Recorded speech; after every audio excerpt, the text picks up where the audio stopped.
super bien. Mais du point de vue, par exemple, de cette technicienne et des agents de ménage, ça revient exactement à ce que tu as dit tout à l'heure, c'est-à-dire que l'inox, à partir du moment où il y a une rotation sur le ménage et qu'en fait, la personne qui vient, elle n'utilise pas exactement le bon produit, et ben, une seule fois où elle utilise le mauvais produit, ça pique le bout de la queue, et après, ça fait une espèce de tache de rouille dans le fond, qui fait que du coup, c'est tout le temps dégueu, c'est tout en marron, et du coup, les femmes de ménage, elles sont dégoûtées, parce que même une fois qu'elles ont nettoyé, elles ont le sentiment qu'elles sont toujours sales, et les enfants aussi. Donc, cette queue qui est hyper chère, au final, voilà, du point de vue technique, on a fini par l'abandonner. Et voilà, c'est aussi cette question de l'évaluation qui là est permis parce que dans Valoise, on a essayé une innovation avec une sociologue qui continue de faire l'évaluation des années après, et avec qui on continue, nous, même quand l'émission est terminée, d'être en lien pour pouvoir avoir le retour graphique et de l'ensemble du panorama visuel. Et donc ça nous a permis, et ça un retour en Atlantique. Et là, on vient de l'inaugurer cette année, donc on vient d'inaugurer un collège qui enfin intègre toutes les préconisations techniques et pas mal de préconisations d'usage qu'on a pu tester donc, sur les collèges du Val-d'Oise. Et là, je vais parler parce que c'est pas je l'ai vu. Le livrable, c'est pas des beaux dessins, c'est pas des calcaires, c'est pas des jolies images de rêve. En fait, à la direction du patrimoine, il travaille avec des tableaux Excel. Et qu'à partir du moment où j'ai compris ça et que j'ai transcrit tout ça en tableau Excel, ils ont compris. En fait, ils sont intégrés dans les fichiers espace, ils sont intégrés dans le programme. Et puis du coup, c'était. En fait, il fallait parler leur langage. Quoi. Et donc voilà, on a enfin les sanitaires, on n'a pas 2 blocs, mais 4, qui sont moins profonds, on a moins d'effets tunnels, on n'a plus de porte d'entrée. Ça évite aux élus de pouvoir fermer la porte d'entrée. Comme ça sonne. Pour exprimer sa autorité. Hein.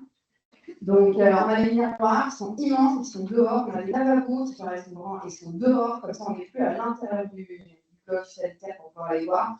On a des grilles au sol pour pouvoir taper les pieds, pour pouvoir rentrer avec de l'eau, parce que chez toi, on ne peut pas non plus avec les chauffeurs qui viennent directement dehors.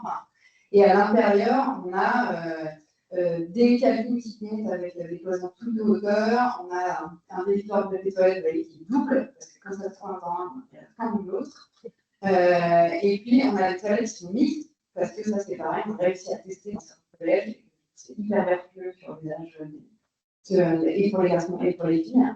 Donc, et voilà, c'était super parce que quand on est allé la semaine dernière à l'inauguration, j'ai demandé aux surveillants ce qu'ils en pensaient. Je lui ai dit, vous allez nous ouvrir les toilettes, on va les voir, je voudrais prendre des photos.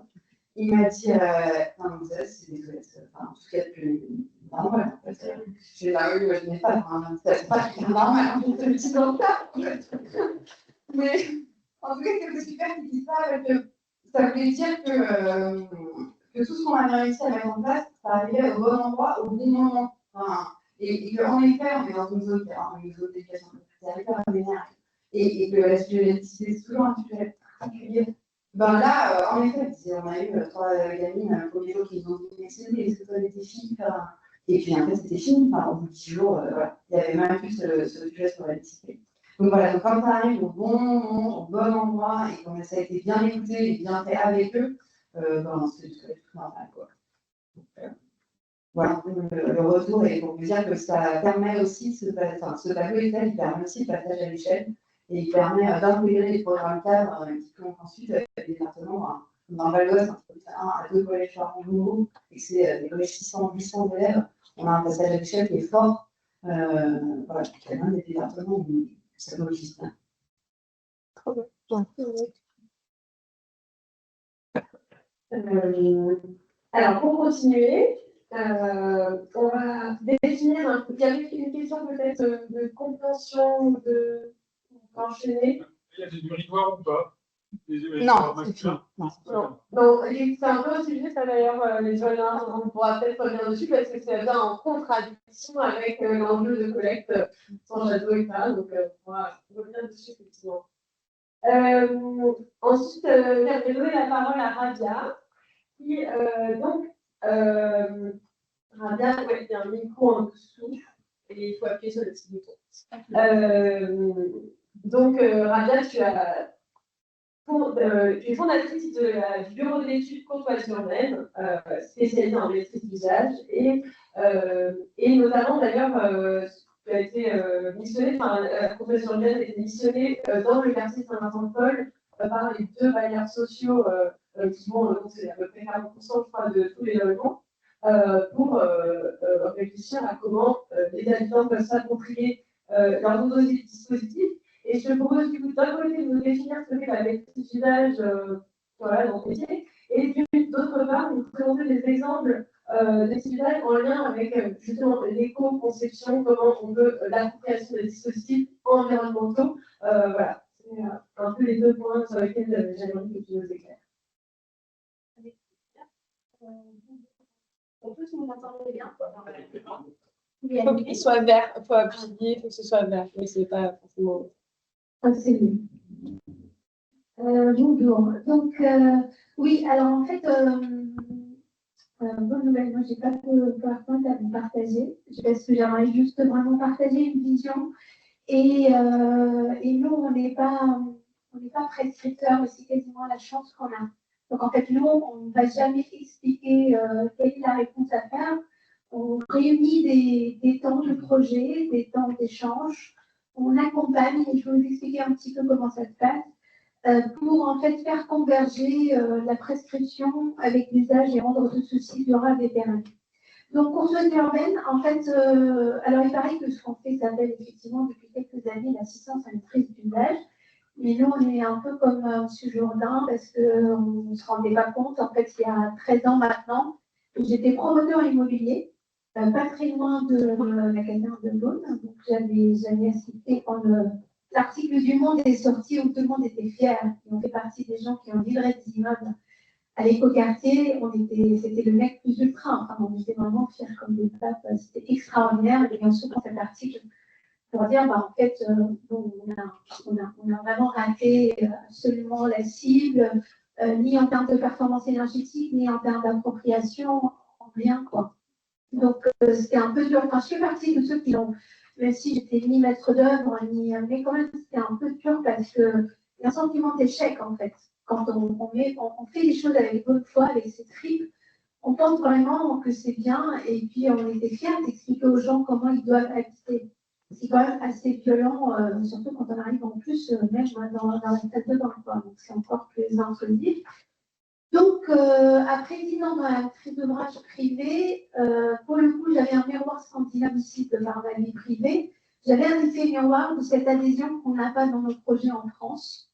Ce manque d'appropriation, toujours il y a l'avant-projet et puis il y a la livraison et puis après tout part en quelque. Et c'est vrai que c'était vraiment, je commençais à vivre personnellement quand quelque chose de très dur s'ajoute à cela. La cherté de l'accès au logement, la crise du logement qui est très aiguë, où vraiment les gens ils ont perdu la capacité de choisir où habiter, tout ça. Donc en fait, beaucoup de remises en question. Donc en 2012, j'ai lancé en fait la structure pour juste essayer de ralentir en fait la création et la conception, prendre plus de temps, mettre plus d'écoute et aller chercher en fait la parole de ceux qui vont habiter. Alors, ce qui va nous intéresser, nous, c'était moins la personne que le collectif. Donc, d'aller chercher ce qu'on appelle noblement la communauté habitante, ceux qui vont faire groupe, qui ne se connaissaient pas avant, qui vont faire comme ça fonctionner un immeuble, un quartier, etc. Et donc, courtoisie urbaine, c'est vraiment ça, c'est cet idéal de dire plutôt que de faire un permis en 3 mois, 6 mois, permis de construire, en fait, on va prendre 1 an, peut-être même 2 ans. Et par contre, après, on va gagner en justesse, on va gagner en appropriation, on va gagner vraiment sur tous les plans, y compris les coûts de construction. Et c'est vrai, c'est pas une vue d'esprit, puisque nos projets sont plus performants, mais 12 à 15% moins chers en coût de construction. Et on est parti comme ça. Donc, en fait, on nous appelle habitat participatif à l'époque, habitat coopératif, etc. Et puis, en 2016-2017, on nous a dit, vous faites ce que vous faites, c'est quand même mieux, on s'en fiche, c'est génial. Nous, ce qu'on fait, c'est créer ces espaces de temps, des ateliers où on va aller très très loin. Saint-Vincent-de-Paul, on a eu la chance d'avoir toute votre intelligence dans le projet, donc on a été très très loin jusqu'à ramener la cuvette dans l'espace et aller la tester. On a eu on a beaucoup collaboré pour ramener ces éléments très experts, très techniques, très scientifiques avec des gens non experts et des embarqués, d'avoir le temps en fait d'avoir fait tout ça. Pour revenir à Saint-Vincent-de-Paul, c'est vraiment un mode d'habiter en rupture totale avec le Parisien moyen. Il existe, sincèrement. Il a plus de moyens que le Français moyen, mais quand même le Parisien moyen, il a beaucoup d'attentes. Il a plus d'attentes que de devoirs. Il a beaucoup d'idées sur plein de choses, donc on ne vient pas vraiment lui expliquer un petit peu tout. Il y a la mobilité, c'est pas vraiment ça, tout le monde n'a pas renoncé vraiment à la voiture et tout, puis on a Saint-Vincent-de-Paul, presque 50% de logements sociaux, plus de 500 logements, donc beaucoup de monde qui vont arriver tous quasiment en même temps, à qui on va leur dire, en fait, cherchez pas le sous-sol avec le parking, en fait, ça va être dans une centrale de mobilité, en plus avec très peu vraiment de place, et beaucoup de vélos, cargo, machin, tout ça. C'est zéro rejet. Donc, en fait, vous n'envoyez pas votre eau pour les autres. Le zéro carbone aussi, parce qu'en fait, c'est hyper compact, tout est lourd. Les menuiseries, elles sont très lourdes, parce qu'on est, si c'est pas triple vitrage, c'est encore des choses un peu extrêmes, etc. Donc, vraiment hyper technique. Et puis arrive aussi même la cuvette, et en fait, même messieurs, vous allez faire pipi assis, quoi. Enfin, vraiment, on a été très loin dans la provocation quand on sort de ce truc-là. Et puis, on sait qu'en plus, c'est même pas toujours eux qui font le ménage. En fait, vous allez aussi former votre aide-ménage. Vous n'allez pas envoyer, en fait, le javel, vous n'allez pas faire ceci, tout ça. Et même, c'est pas n'importe quel plombier qui va travailler, en fait, quand même, et qui va... Et en fait, si vous avez un problème même de votre cuvette, vous allez devoir attendre quand même que le plombier de Variabita ou RDB passe, parce que tout le monde ne sait pas quand même, entretenir cet équipement-là. Bref, donc en fait, on a vu le truc venir, et donc on est vraiment en rupture avec beaucoup de choses, et on a eu la chance d'avoir une quarantaine en fait de ménages qui sont très représentatifs. Ce n'est pas nous qui avons fait ce travail-là, c'est un travail qui a été fait avant qu'on soit partenaire de ce projet, que je trouve a été bien fait parce que ces 40 ménages, là aussi, la commande qu'il leur est faite, elle est vraiment assez extraordinaire. Et nous, en fait, on n'avait pas l'habitude, parce que nous, on travaille avec ceux qui vont habiter et ils vont faire leur logement et leur partie commune et tout ça. Là, on leur dit, en fait, ne cherchez pas votre logement, vous allez travailler pour les autres, vous allez endosser en fait la casquette du maître d'usage, de celui qui va habiter. Vous n'allez pas transposer, projeter votre propre besoin. Vous allez faire un exercice très sincère, très engagé, très volontaire. C'est un coût familial parce que c'est des ateliers le soir, c'est le samedi, vous lisez des comptes rendus, vous réalisez, il faut être présent, etc., etc. Et en fait, vous allez parler un peu pour les autres à travers cet exercice. Personne ne savait vraiment si ça allait vraiment au marché, parce que ces gens-là, ils sont engagés dans la démarche en 2019, ils vont aménager en 2027. Allez, fin 2026, si tout se passe bien. Donc, vous voyez, en fait, c'est quand même très fort, comme ne pas perdre, en fait, du coup, l'engagement et tout ça. C'était aussi notre responsabilité à nous. Et donc, on a mis du coup les architectes, la maîtrise d'ouvrage, qui est pluriel, je pense que j'en parlerai après. Quand on a un Paris Habitat, on n'a pas un Paris Habitat, on n'a pas un RIVP, il y a 5 au moins 6 services très différents, des cultures, des métiers très différents. Donc en fait, tout ça vient au fur et à mesure, on ne le voit pas tout de suite. Et donc, ce panel se met en ordre de marche, et en plus, parfois, ils sont pressés d'aller parler d'un sujet, on leur dit non, là, ce n'est pas le moment. Le permis de construire a besoin qu'on travaille plutôt sur le corps d'îlot, sur les équipements de vos logements, sur la coloration de meubles, sur des trucs comme ça. Et donc, qu'est-ce qui se passe avec les habitants? Les habitants, quand ils viennent, encore une fois, il faut vraiment se mettre dans leur place. C'est des gens qui ne viennent pas dessiner leur logement. Ça aurait pu être une très belle carotte, ce qui arrive souvent dans les cas participatifs. On vient pas, ils ne sont pas autocentrés, ils sont là pour incarner la maîtrise d'usage. Et donc, ils doivent se former, parce que c'est hyper technique, quand même tout ça, si on veut vraiment qu'ils interviennent dans la conception, parce que ce n'est pas une concertation, ce n'est pas vous aimez ou vous n'aimez pas, Ce qui est fabuleux, c'est qu'on a des gens, des experts, qui se remettent en question, qui disent, voilà, nous, on va tendre vers le zéro carbone, zéro rejet, zéro déchet. On a pris quelques décisions, il y en a plein d'autres à prendre encore avec nous, maîtrise d'usage. Ça, c'est extraordinaire. Donc, tout le monde et du coup, il faut que la temporalité, il faut qu'on soit tous synchro, il faut que tout le monde soit embarqué positivement, qu'il n'y ait pas d'hierarchie, tout le monde a même responsabilité, mais aussi un peu les mêmes droits. Et donc, ce qu'on a mis en place, c'est toujours un temps de formation. Et là, du coup, nous aussi, on peut se former, parce que nous aussi, on n'est pas experts de tout ça. Donc, nous, on demande énormément de documentation.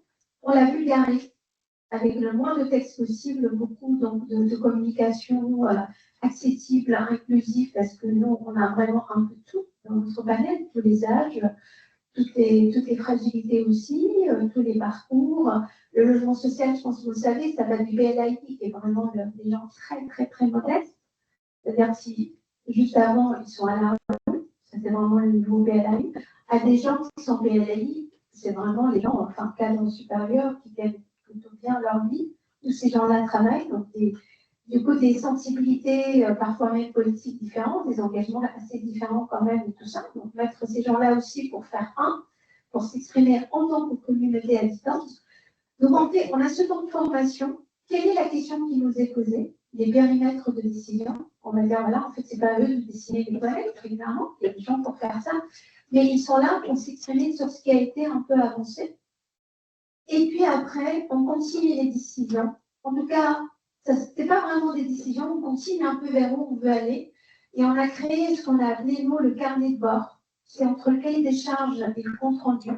C'est-à-dire, il continue vers où on va aller. Et après, chaque maître d'œuvre, chaque prescripteur, chaque designer nous dit ça, ça a pu être pris en compte, ça a été intégré. Ça n'est pas possible pour telle raison, y compris financière. Et vraiment, les gens, la chose qui la comprennent aisément. Donc voilà, donc en fait, on a mis en place pour répondre à la question exacte comment on a travaillé. En fait, on programme des ateliers qui suivent les besoins du projet, de la définition du projet. Et ça, c'est assez chouette. Donc ça, c'est notre travail à nous. Et chaque atelier, c'est pas juste on vient boire un verre ensemble, on travaille. Ça décline en fait des orientations, des intentions de projet qui reviennent chez le prescripteur, qui en fait quelque chose et rend compte après aux habitants. Et ça a hyper bien fonctionné parce que jusqu'à maintenant, on a un engagement très très fort de l'ensemble des habitants. Et il y a beaucoup de choses, et par exemple, pour revenir à la question de la récupération des urines, qui est quand même hyper méga expérimentale à l'échelle aussi du bassin parisien, on a demandé qu'on ait des toilettes tests, parce que personne ne le voit, tout le monde en fait des montagnes et tout, ça c'était quand même extraordinaire. On a formé pourquoi c'était important de récupérer les temps. Ça, c'est un peu Bruno Latour qui le dit. En fait, il ne faut pas se dire que les gens ne sont pas capables de comprendre que à l'échelle planétaire, récupérer en fait le phosphate qui vient de loin. En plus, on a eu de la chance, c'est un peu triste de dire comme ça, mais en fait, on a eu la guerre en Ukraine et on s'est rendu compte qu'en fait, le phosphate il vient quand même là-bas. On a été un peu aidé aussi finalement, tristement, par un peu ce qui se passe aussi dans le monde. Et on a répondu à beaucoup de questions, des odeurs, des usages, qu'est-ce que ça vient contraindre. Et pour la petite anecdote, on s'était rendu compte aussi que ça vient interroger aussi du coup le rôle du bailleur, parce qu'on s'était rendu compte que c'est à lui finalement de fournir peut-être les ingrédients et les produits pour entretenir. Et tout ça, ça vient interroger aussi les solutions parfois. Elles vont très très loin et viennent interroger finalement le rôle du bailleur. C'est un peu ce qu'on se construit aujourd'hui parce qu'ils ne sont pas du tout prêts aussi pour aller vers ce genre de choses. Je ne sais pas si j'ai répondu à la question. Mais... Tout à fait. Merci beaucoup, Ramda, pour ces éclairages. Alors là, c'est moi qui vais prendre la parole. Donc, je change de casquette et je vais détailler un petit peu plus le cas spécifique, justement. Donc, c'est exactement entendu la perche. Je voudrais détailler ce que j'ai fait de ma petite Merci. Qu'est-ce qu'on a fait vis-à-vis des toilettes? Donc, beaucoup en échange avec François Sorben pour Saint-Vincent-de-Paul. Voilà.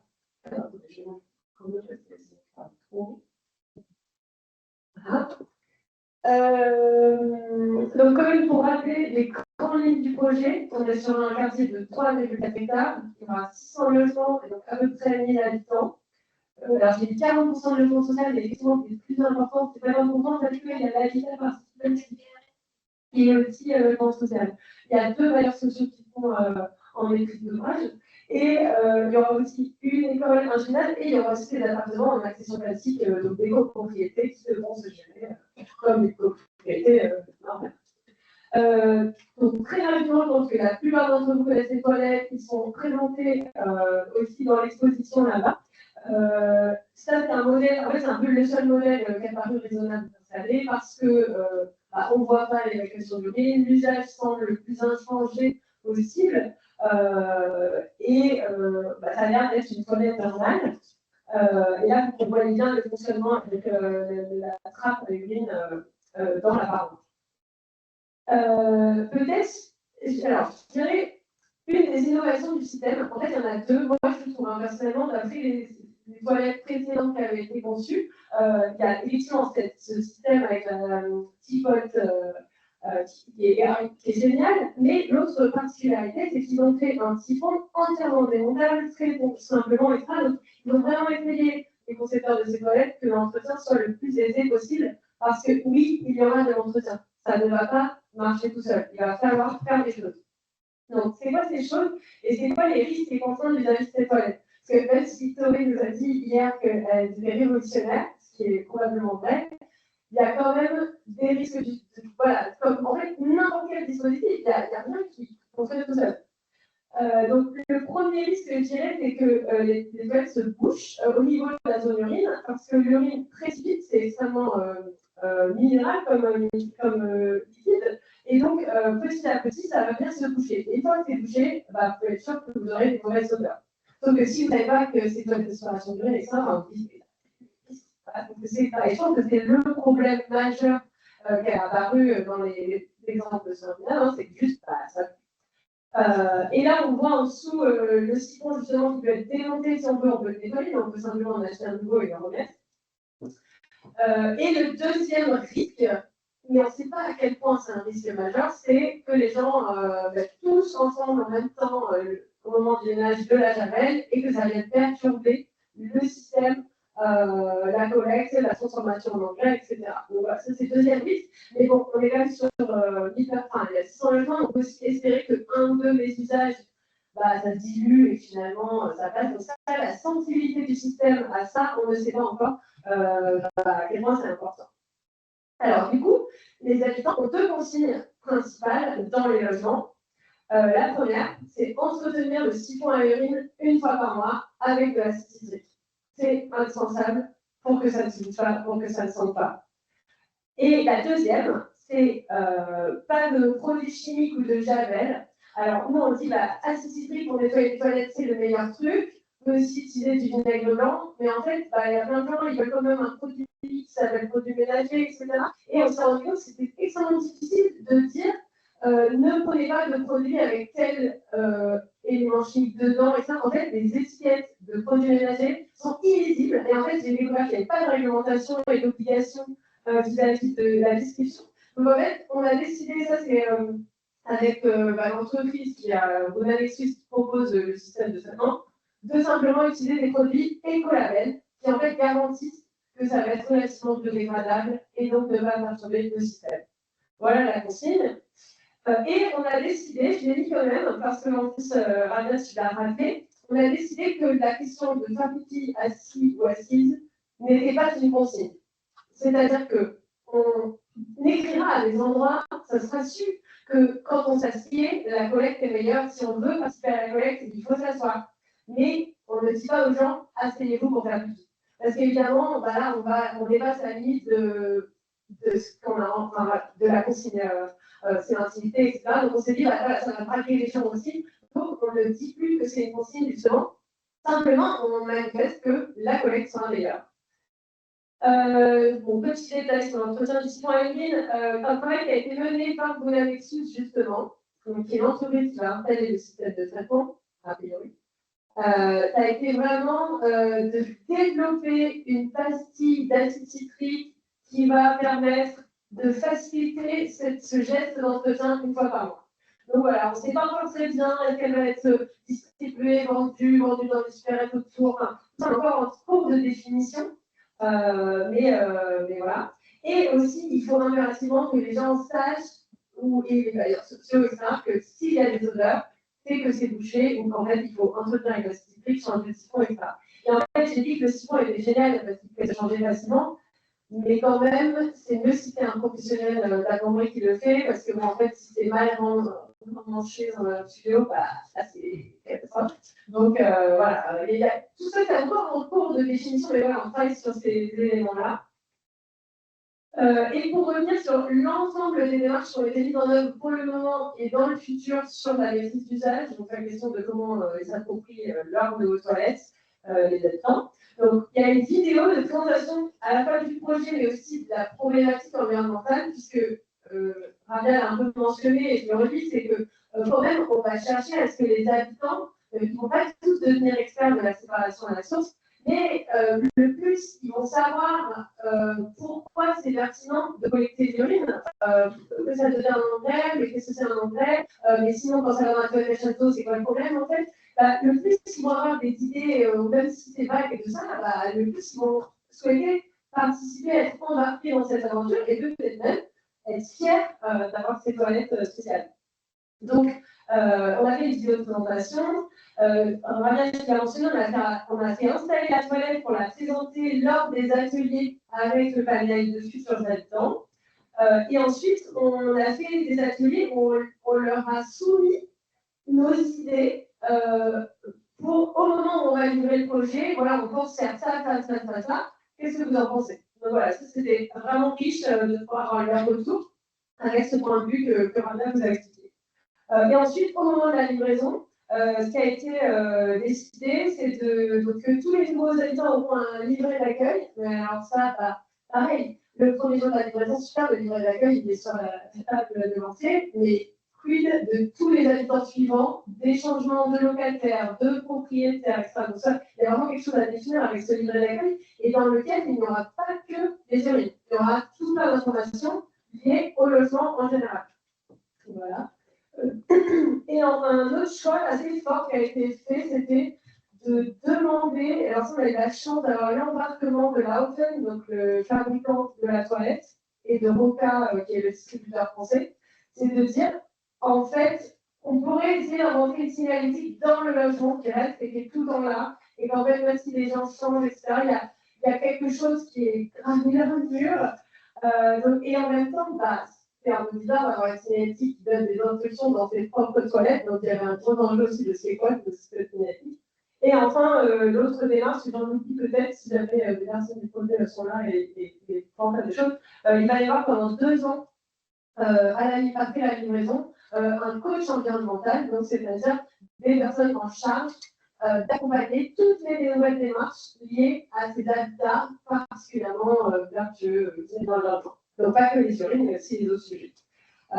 Très rapidement sur la cinétique, je raconte un petit peu ce qu'on a fait. C'est quand même ce qui s'est passé, c'est qu'on a réussi à convaincre la Open de dessiner avec leur esthétique, etc. Et surtout, par exemple, on a dit sur la château, on va mettre juste un petit symbole évocateur qui rappelle. Alors là, je vous montre juste des exemples de séances de travail temps, parce que je ne vous montre pas de finale parce qu'elle n'est pas terminée. Mais voilà, par exemple, ça c'est le tiens de, je sais pas s'il y a des gens de la déco ici, mais la coopérative équilibre, il y a des toilettes à compost, et en fait, quand on va aux toilettes, il y a des petits vers de terre décorés partout dans la toilette. Donc même s'il n'y a pas écrit attention toilette sèche à compost, etc., on sait que notre réveil est mangé dans des vers de terre, attention les plein de gel dans la toilette, évidemment, ça va pas bien se passer. Donc voilà, on a essayé de reproduire un peu ce truc-là, donc ils ont fait un petit dessin qui est gravé sur la château. Alors ils n'ont pas pu s'empêcher d'être un QR code. Voilà, mais en tout cas, il y a ce symbole évocateur. Et après, on est parti sur des dispositifs de plus en plus descriptifs, mais qu'on essaie de cacher un petit peu. Donc, il y a un sticker sur la toilette sur le côté, et après, des consignes le plus exhaustives possible, en tenant un petit peu des consignes de sécurité incendie. Il y a un truc qui est là, quelque part, à un endroit, on ne le regarde jamais, mais on fait que toutes les infos sont là. Bon, on essaie de travailler sur quelque chose comme ça. On ne sait pas encore trouver votre toilette dans le logement, si vous pouvez donner votre avis, je suis preneuse. Mais en tout cas, voilà, on dit peut-être dans le tableau électrique, ou enfin, parce qu'à côté de la toilette, c'est pas tout, ça va pas. Voilà. Bon, et j'en ai terminé pour Saint-Paul.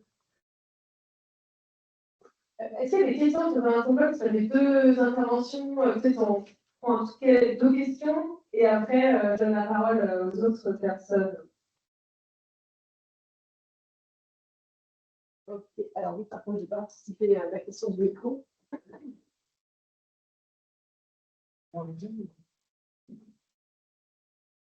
Merci. J'ai une question par rapport au comité, donc un comité, les usagers, les panels d'usagers représentatifs. Quelle durée ça a pris ces temps d'échange? Combien finalement de temps d'échange? Et au final, quels résultats ils sont venus d'eux? J'ai bien compris l'aspect formation, sensibilisation, mais au final, en quoi ils ont contribué améliorer les solutions? Très bien. Merci pour cette question plurielle. Alors, en fait, nous, quand on travaille bien, on aime beaucoup avoir le temps de travailler avec le panel avant le dépôt du permis de construire, avant le dépôt de toute autorisation en fait, d'urbanisme.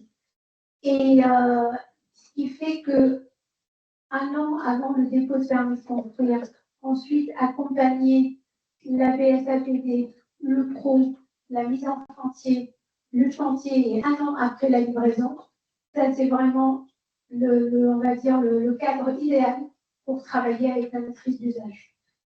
Sur Saint-Vincent-de-Paul, on a pu avoir tout ça et on reste même 2 ans après la livraison. Donc ça c'est encore mieux donc, parce que c'est assez expérimental, c'est assez démonstrateur. Donc après, en termes donc ça c'est vraiment je vous donne vraiment le cadre idéal. On n'a pas toujours ces modalités-là, on fait avec, mais si on veut vraiment, parce qu'en fait les gens, c'est un peu ceux qui sont dans la rue aujourd'hui, c'est-à-dire on les sollicite pour collaborer à quelque chose. Ils nous donnent une chance au départ, s'ils voient qu'ils sont pris en compte, pas forcément toujours d'accord, c'est pas ce que je dis, c'est qu'on prend en compte, on met en musique, on met en projet tout ce qui émane en fait d'eux dans le cadre de ces temps collaboratifs et qu'ils suivent et qu'on mette une certaine, c'est pas une certaine, une transparence de tous les temps forts du projet, de ce qui a été abandonné, de ce qui a été retenu. Et du coup, il faut qu'on traverse tous les temps prescriptifs et après de mise en œuvre de l'ouvrage. Là, en fait, on travaille vraiment idéal et on a cette constance, cet engouement et cet engagement en fait du panel. C'est pour ça que quand on dit on fait la maîtrise d'usage 6 mois avant la livraison, alors c'est toujours mieux, évidemment, que de rien faire. Sincèrement, on ne crache pas dessus. Parce qu'au moins les gens du coup, mais ça va être de l'information. Ça va être, mais il ne faut pas dire que c'est de la co-construction parce que tout a été décidé.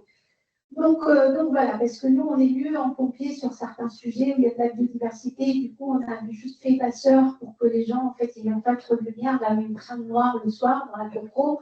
Et les gens, le premier vote en copro, c'est de mettre la lumière partout parce qu'ils estiment que ce n'est pas assez sécurisant pour rentrer chez soi. C'est ça aujourd'hui, hein, les déceptions. C'est qu'en fait, on met de la biodiversité dans les copros, par exemple. On trouve que les petits araignées, ils sont en traverse le soir. Mais en fait, la petite mamie et la maman avec les enfants, ils trouvent que c'est dangereux d'entrer chez soi. Alors qu'il faut juste faire comme en milieu rural, on prend une lampe torche en fait, pour rentrer et puis c'est tout en fait. Donc, mais du coup, plutôt que d'être comme ça, en fait, il faut accompagner. Donc là, c'est bien de le faire quand même, plutôt que d'en laisser la copro comme ça se démerder et créer même la fracture entre les engagés pour l'environnement et ceux qui ont un peu plus de temps de retard et tout ça. Je ferme la parenthèse. Donc c'est l'idéal. Une fois que j'ai dit ça, en fait, les temps collaboratifs ils vont être très intenses au stade permis de construire. Donc, on va être quasiment sur un atelier par mois. Il faut vraiment qu'on suive la conception. Et en plus, c'est chouette parce qu'on commence à s'enthousiasmer, à avoir plein d'idées. Du coup, en fait, c'est quasiment un APS APT micro parce que très vite, le maître d'ouvrage ou le commanditaire, il a peur de s'assurer qu'il peut faire. Donc, moi, je trouve ça vraiment chouette. Alors qu'assez souvent, la pièce, on le fait, on se fait super plaisir, et puis après, on commence. Donc, comme il y a des habitants, ça apporte une certaine gravité. Tout le monde a un peu peur et tout le monde est en train de vérifier. Et du coup, on a l'économiste, on a les diagnostics bien comme il faut. Moi, chez Maître d'ouvrage, je trouve qu'on est plus responsable, en fait, dans la fabrique du projet. On peut même dire aux gens après, en fait, désolé, mais on n'a pas fait de diagnostic, mais maintenant, on se rend compte que c'est pas possible. Donc, du coup, en fait, je trouve que le projet il est beaucoup plus responsable aussi, et on déclenche aussi des financements et des bureaux d'études très tôt et tout ça. Donc, on va être sur un rythme assez intense avant le permis de construire, qui est quasiment un avant-projet détaillé, de me faire de la péter. Ensuite, on va être plutôt sur un rythme une fois tous les 3 mois, parce qu'on va être un peu sur ramasser un peu tout ce qui a été fait. Et après, on va complètement changer de registre, parce qu'on va sortir un peu de tout ce qui est spatial et équipement, et on va basculer dans les règles de vie et gestion. Et du coup, là, nous, on va être beaucoup plus distant parce qu'on va préparer l'autonomie, parce qu'on ne va pas vivre avec eux. Donc là, on va être plus un coach pour les amener à se responsabiliser par rapport à tout ça. Sur ça, on va la signalétique et la mise en récit, et comment on transmet ce qui a été travaillé avec 40 futurs ménages locataires aux 240 qui vont les rejoindre après. Du coup, là, on travaille avec aussi les designers pour que le récit, cette transmission, se fasse d'une façon un peu heureuse, artistique et tout ça, un peu partout dans les espaces. Donc, ça, c'est un peu spécifique à Saint-Vincent-de-Paul. Donc, là, du coup, on travaille là-dessus. Et donc, vous voyez, en fait, c'est pas aussi. On suit en fait un peu les besoins du projet. C'est beaucoup de moyens, donc il ne faut pas croire. Sur Saint-Vincent-de-Paul, en fait, c'est quasiment 200 000 euros, plus de 200 000 euros qui a été décidé par Paris Habitat et RIVP à mettre en place, parce qu'on est quand même sur 6 ans d'accompagnement, on n'est pas tout seul. Et ce qu'on appelle le volet gestion sociale, c'est-à-dire on va quand même aussi prendre soin des individus. Et j'arrête là parce que moi je suis très banale, tu as raison. Donc voilà, je ne sais pas que j'ai répondu à la question, mais. Non. Pardon? Ils ont apporté. Ah, si, non, après. Oui, mais je reprends parce que je veux être sûre que les autres personnes, mais voilà, mais j'ai pas qu'à la route aussi à d'autres questions que vous avez toutes en tête, je me mentir un petit peu sur le temps des questions. J'ai donné la parole à Vincent Rattel, qui est donc architecte pour la Tibéronie et qui va nous présenter ce système de toilette sèche qui a été installé et les enjeux en tant que gestionnaire, mais avec aussi le fait que à Roli, vous avez la casquette à la fois de maître d'ouvrage et de futur gestionnaire. Donc voilà. Merci.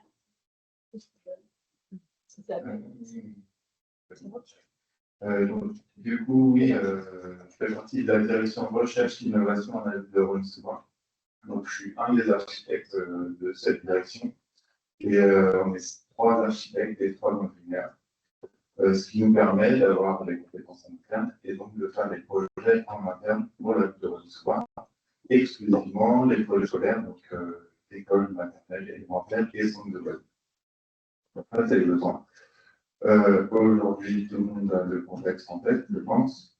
On a dépassé 7 limites sanitaires sur 9. Et donc, nous, en tant que direction recherche et innovation et en tant que fonctionnaire partie au service du public, on se doit d'améliorer le bien commun, ou en tout cas de le préserver. Et donc, ça, c'est notre objectif, qu'on équipe en fait dans ce schéma. À travers un cycle qu'on veut maintenir et au moins peut-être faire prospérer. Donc ça nous a poussé à développer en fait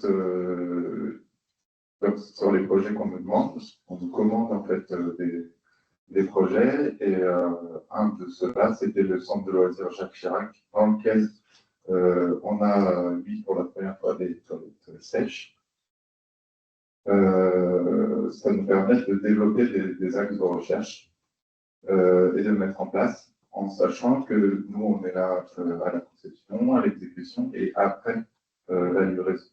Donc, on arrive en fait à jongler un peu sur toutes ces phases-là et à ajuster, on travaille comme ça, on fait, on ajuste et ça perdure.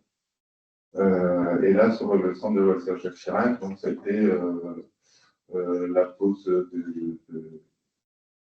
le composteur avec cuvette inox pour les maternelles, pour les élémentaires, c'est toujours des cuvettes inox parce que ça n'existait pas à l'époque, le centre de loisirs était livré en 2021, en 2020, pardon.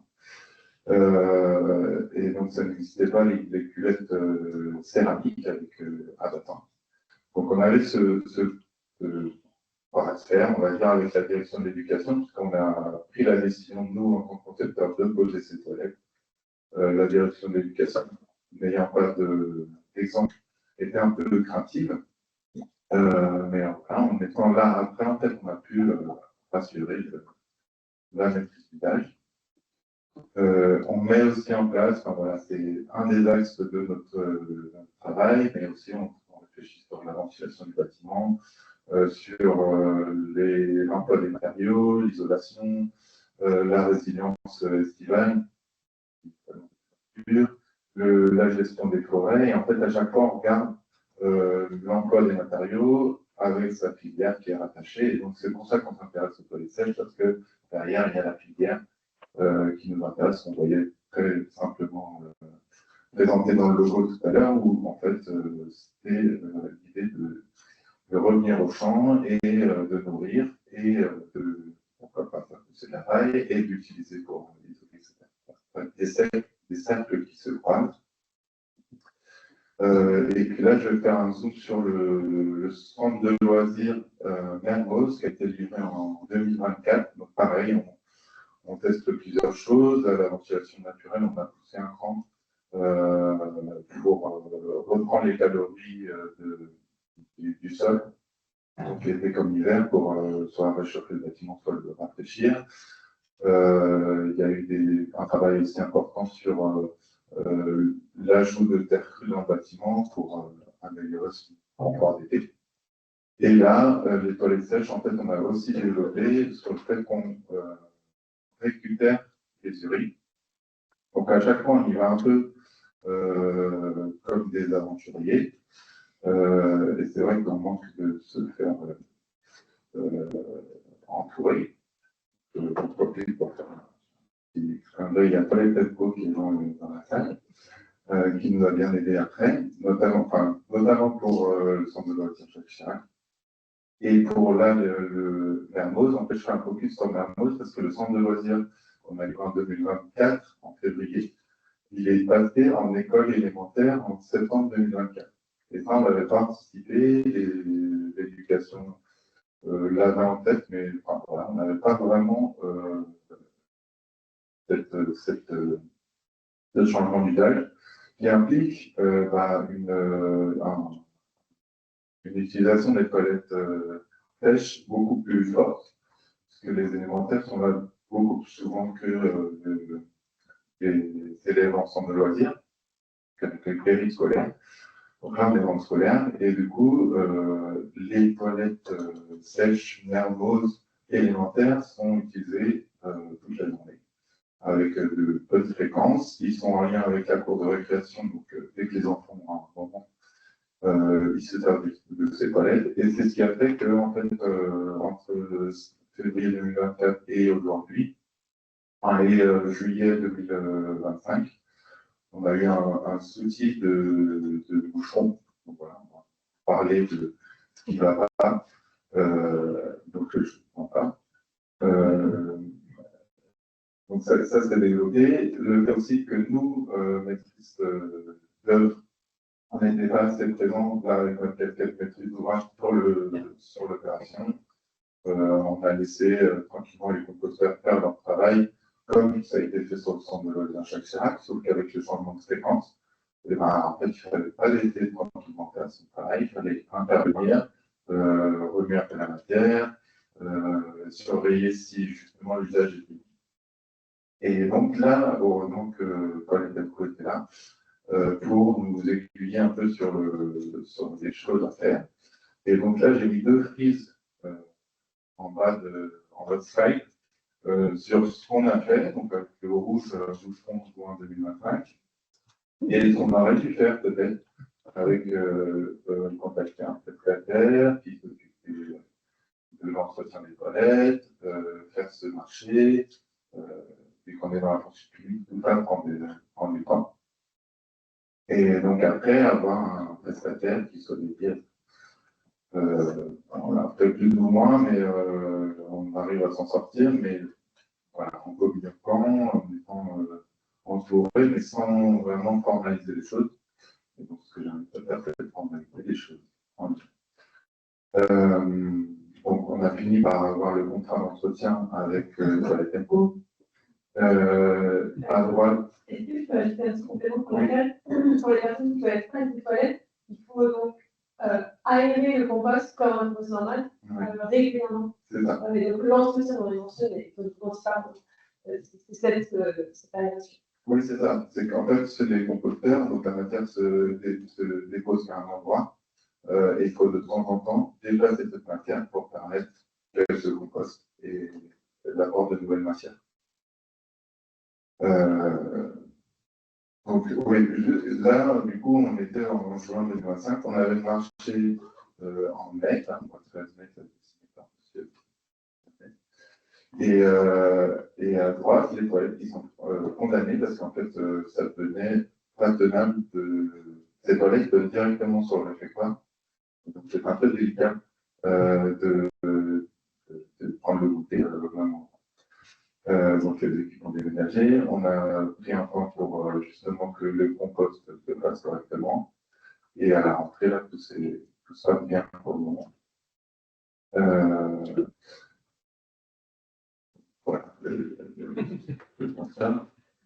Mais c'est l'intérêt en fait qu'on soit là, en fait, aussi en accompagnement. Je pense que la maîtrise d'ouvrage du travail, déjà, on a fait en compte.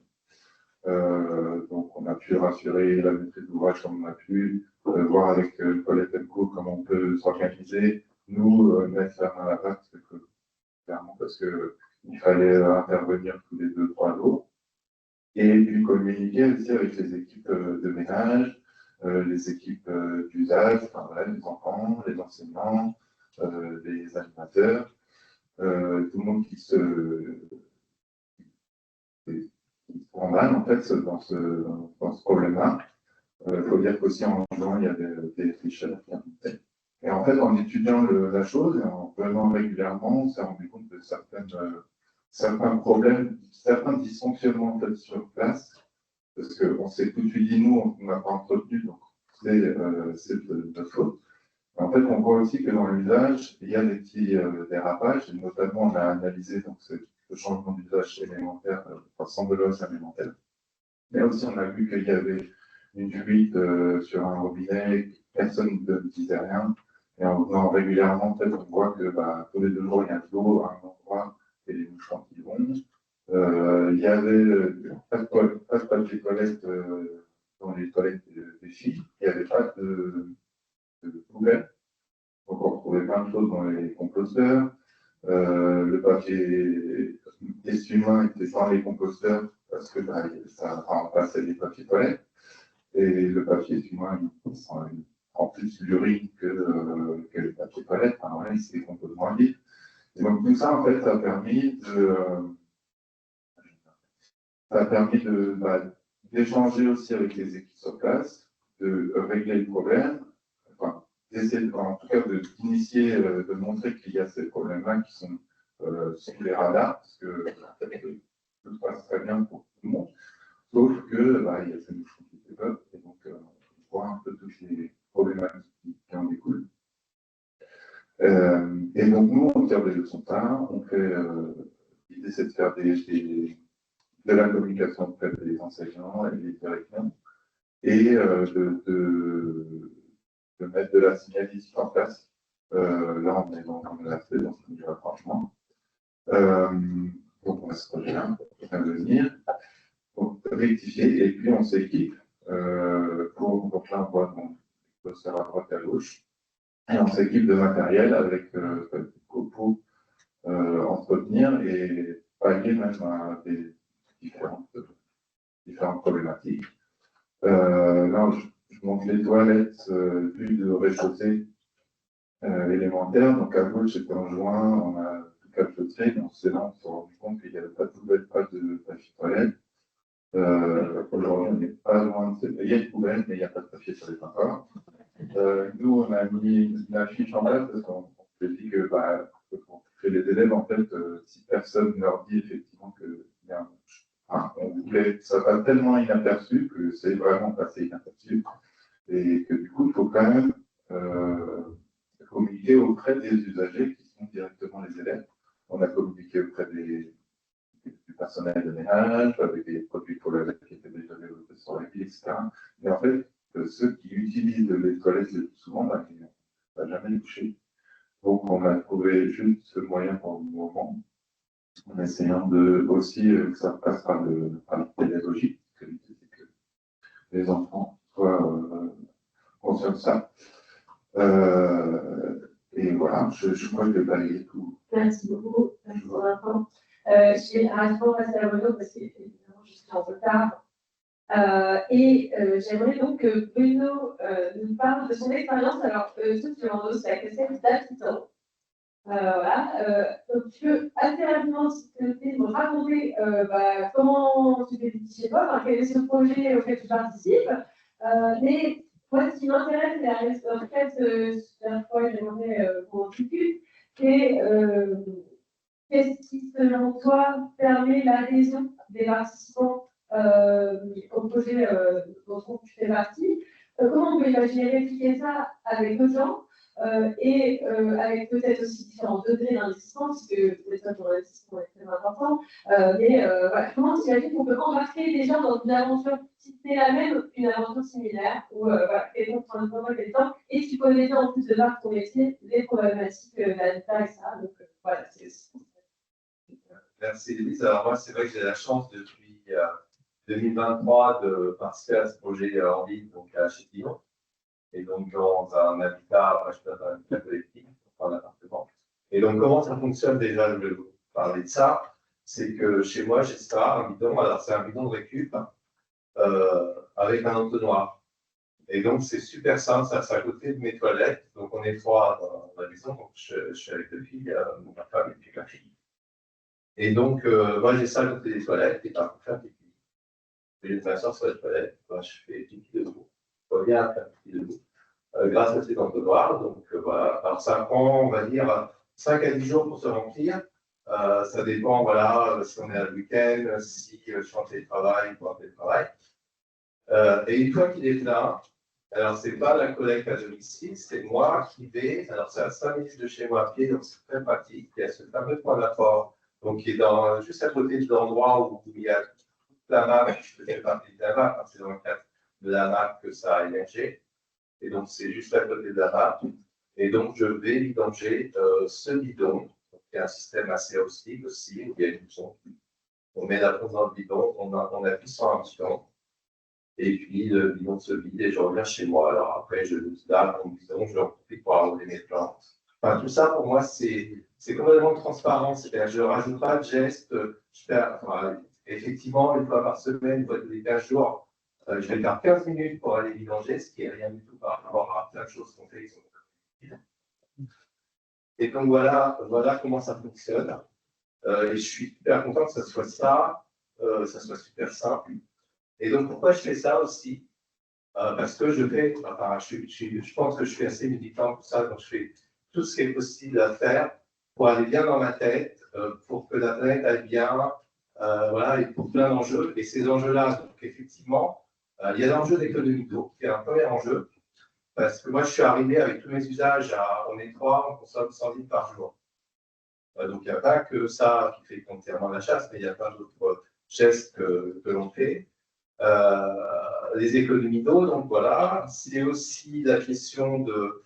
Enfin, moi, d'origine, je ne suis plus dans ce domaine, mais je suis spécialiste assainissement, donc c'est l'enjeu de se dire que j'amène moins d'azote dans les stations, donc il y a plein de stations qui fonctionnent mal. Peut-être que si 10%, 20% d'une population fait ça, peut-être que les stations finalement vont devenir fonctionner correctement, et puis c'est tout ça qui va moins à la rivière.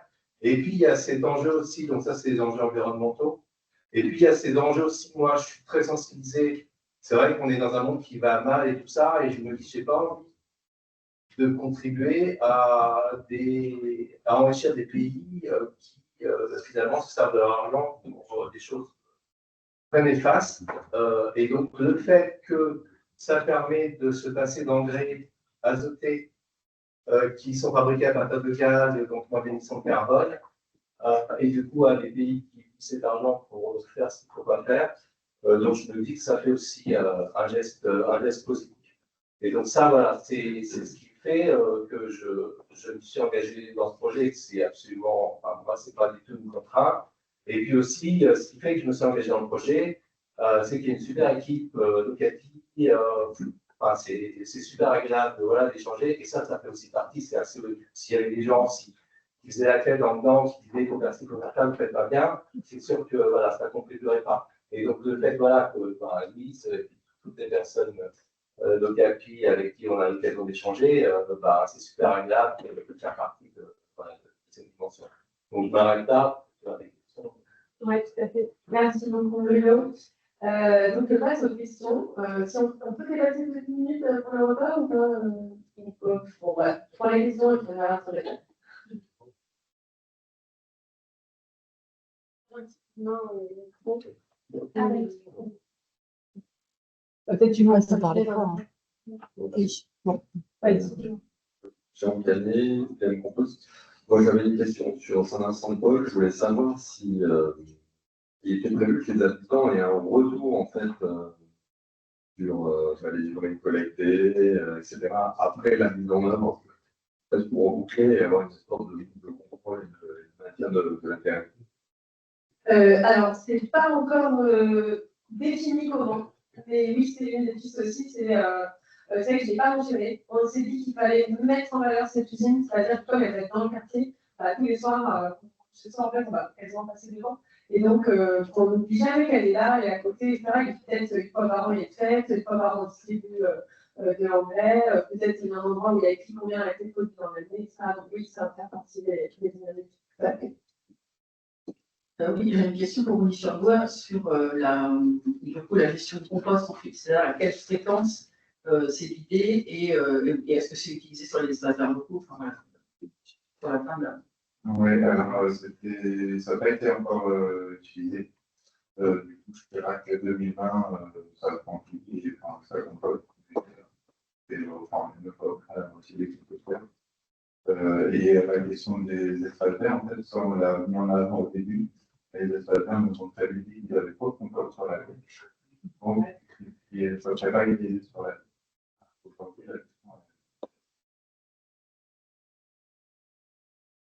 Une question sur le projet en ville. Vous avez l'air plutôt militant et puis spécialiste. Quel profil des autres personnes qui contribuent à ce projet et est-ce qu'ils sont tous aussi éclairés que vous? Alors, on est une vingtaine à peu près sur les 60 amateurs. Donc, j'ai pas vu, donc maintenant, on a inventé un nouveau terme qui est amaphicien. Donc, on est amaphicien et amateur. Après, il y a plein de situations différentes. Donc, on est voilà, homme-femme. Donc, après, moi, je ne pourrais pas parler pour comment ça se passe pour les filles et tout ça, parce que c'est peut-être un peu plus compliqué, parce que moi, j'ai pas de ma seule évidence, c'est d'aller sur Point d'Apport. Pour les filles, il y a sûrement des transvasements, des choses comme ça, donc ça peut compliquer les gestes. Après, il y a je pense qu'on est différent dans la façon d'en parler aussi. On a vu qu'il y avait il y a eu beaucoup de médias quand ça a été inauguré qui sont venus. Et puis il y a eu des retours pour certains qui étaient enseignants et tout ça, qui étaient des élèves en sud, donc sont un peu moqués. Donc voilà, ça peut se passer différemment aussi dans son environnement parce que on peut avoir des retours. Moi j'en parle beaucoup, même dans mon milieu professionnel. Et je sais pas, les gens qui sont plutôt intéressés, tout ça, ça fait effectivement rire, mais je pense que ça fait parler et il n'y a pas de souci particulier. Après, on a eu un dysfonctionnement, par exemple, au niveau des pubs, je ne suis pas rentré dans le détail, mais à un moment donné, les pubs, au bout d'un moment, elles sont pleines, quoi. Mais des pubs, normalement, on les voit quand on arrive dans le Point d'Apport, des bidons sont transparents, donc on voit assez rapidement le bidon. Donc, finalement, en permanence, il faut qu'on communique. Il faut qu'on apprenne à communiquer pour dire attention. Moi, je prends des photos quand j'y vais, en disant attention, là, la dernière pub, elle est à la moitié. Il va sûrement falloir envisager la vidange. On peut continuer à remplir, mais surveiller ceux qui viennent et tout ça. Et donc, ça n'a pas empêché qu'à un moment donné, il y a quelqu'un qui est venu et puis la cuve était pleine et puis voilà, la cuve a débordé. Donc voilà, donc il y a des enjeux derrière aussi de gestion parce que ça, c'est un principe fondamental. Bon, là, on est dans un endroit où ça ne prête pas à problème. Mais à un moment donné, on a vu qu'il y a des projets qui ont dysfonctionné parce qu'il y a des projets qui ont débordé. Et donc là, ça peut remettre en cause tout le projet. Il faut vraiment qu'on soit vigilant. Et donc ça participe à la communication entre nous.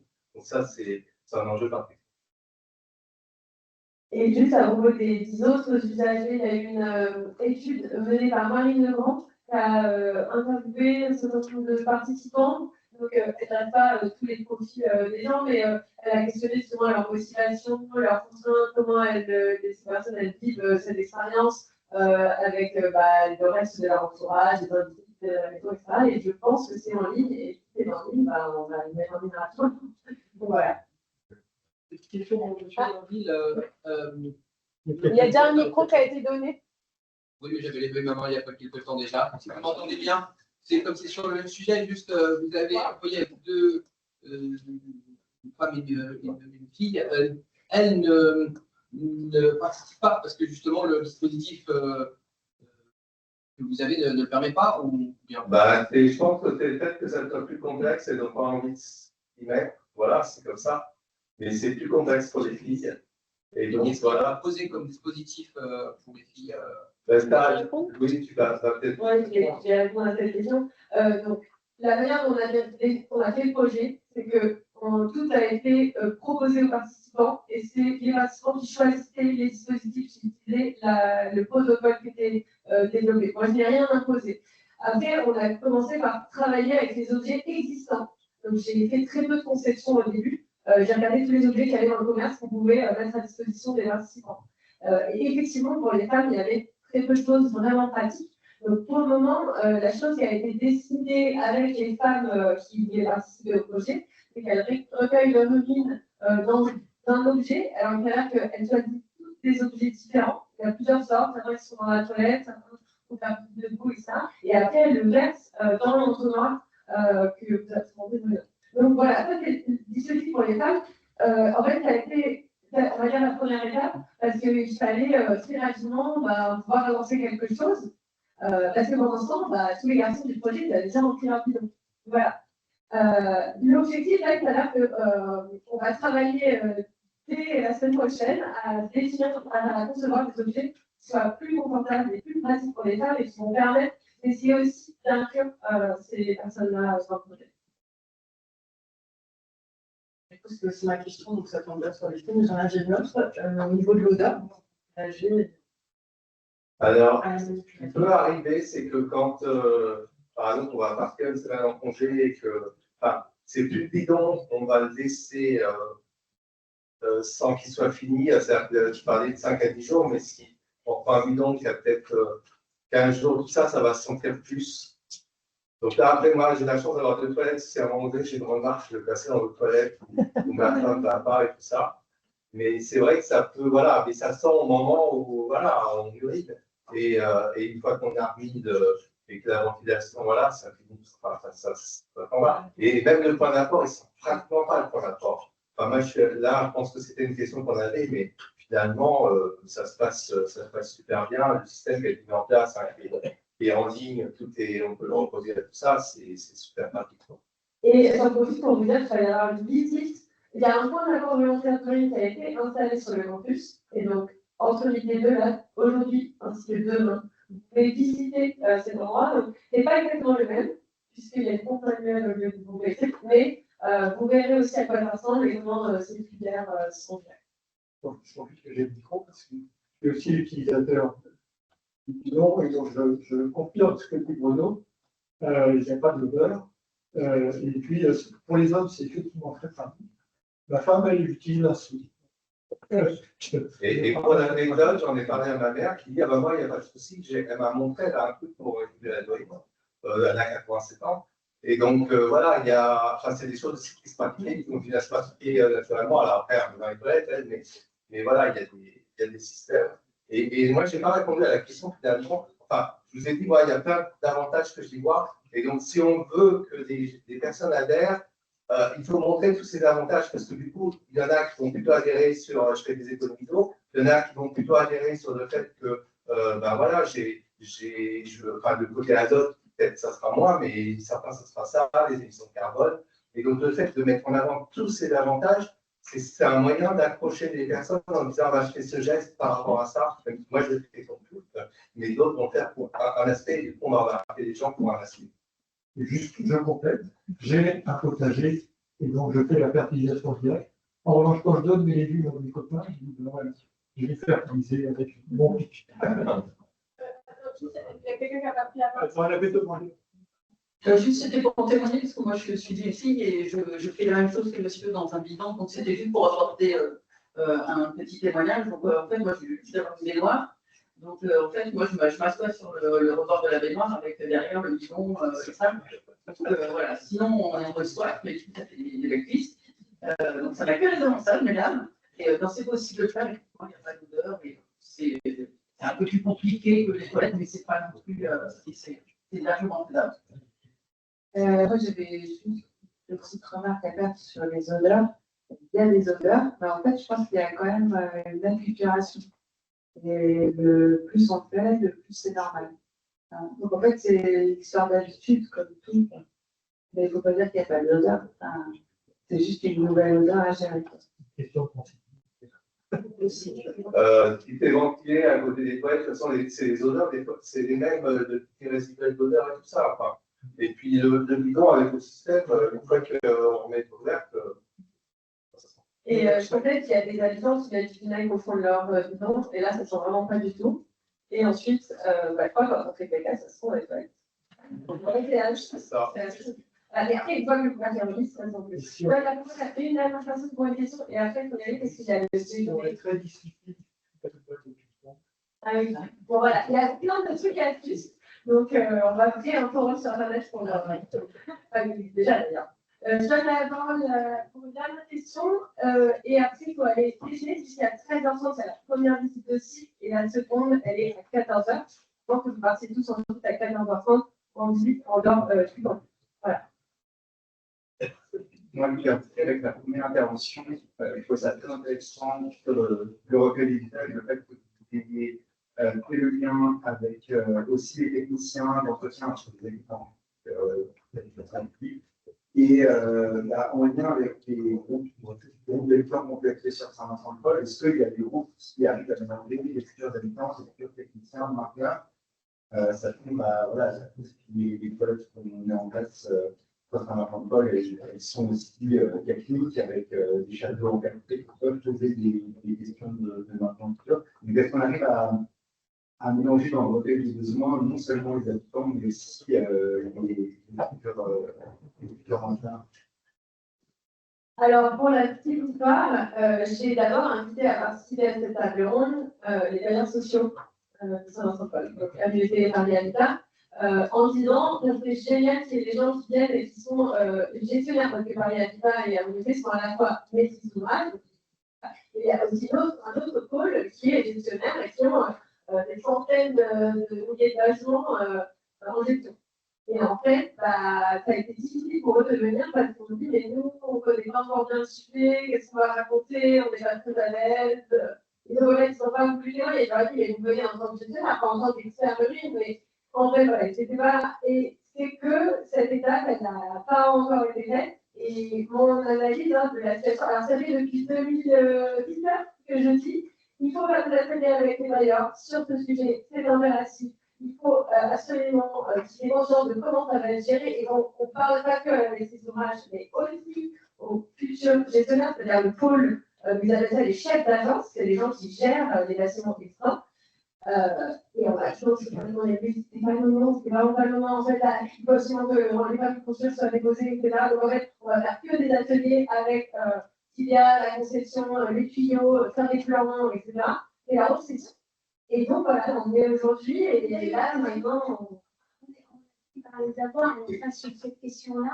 Mais aujourd'hui, qu'on prépare la gestion, ça fait vraiment une bonne année où on ne vient pas que sur ce sujet-là, mais vraiment, on a en tout cas les gestions à l'échelle du secteur, les chefs d'agence.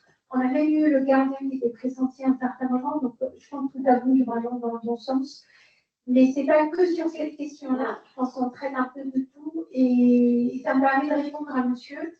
Sur cette question des urines, l'apport des habitants a été plutôt du rôle du gestionnaire dans le traitement pour rendre cette chose super bien.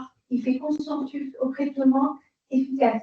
Parce que tout a été fait. Donc en fait, leur retour, comment ils ont avancé la chose, c'est sur la signalétique. Donc, il y a eu beaucoup d'échanges